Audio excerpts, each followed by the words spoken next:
দিশ হাৰা হৈছে মানে একোৱে নাই গতিকে ভগৱান আল্লাই তেওঁলোকক কুশলে ৰাখক এনেকুৱা ভোক লাগিছে গাৰ কঁপনি উঠিছে ভোকতে গা মানে বিষাই গৈছে এনেকুৱা বিষ উঠিছে মূৰৰ বিষ ইফালে হেল্ল' গুড মৰ্ণিং নমস্কাৰ স্বাগতম জনাইছোঁ মোৰ আজিৰ অন্য এটা ভিডিঅ'লৈ আশা কৰোঁ আপোনালোক সকলোৱে ভালে কুশলে আছে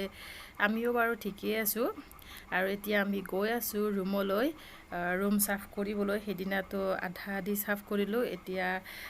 একেবাৰে ফিনিচিং কৰিবলৈ মানে গৈ আছোঁ ৰুমটো মানে কি ভালদৰে চাফ হোৱা নাই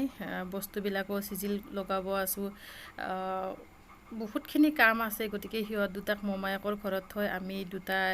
আহি আছোঁ ৰুম চাফ কৰিবলৈ আৰু আজিৰ পৰা স্কুলো খুলিছে এনেকৈ মানে কি স্কুল ক্ষতি কৰিলেও বেয়া হ'ব এনেইতো বহুত দিন ক্ষতি হৈছে গতিকে গৈ আছোঁ আৰু পামেই আৰু অলপ দূৰ গৈ তেন্তে ভিডিঅ'টো একেবাৰে শেষলৈ চাই থাকিব আৰু ৰুমত গৈ লগ পাই আছোঁ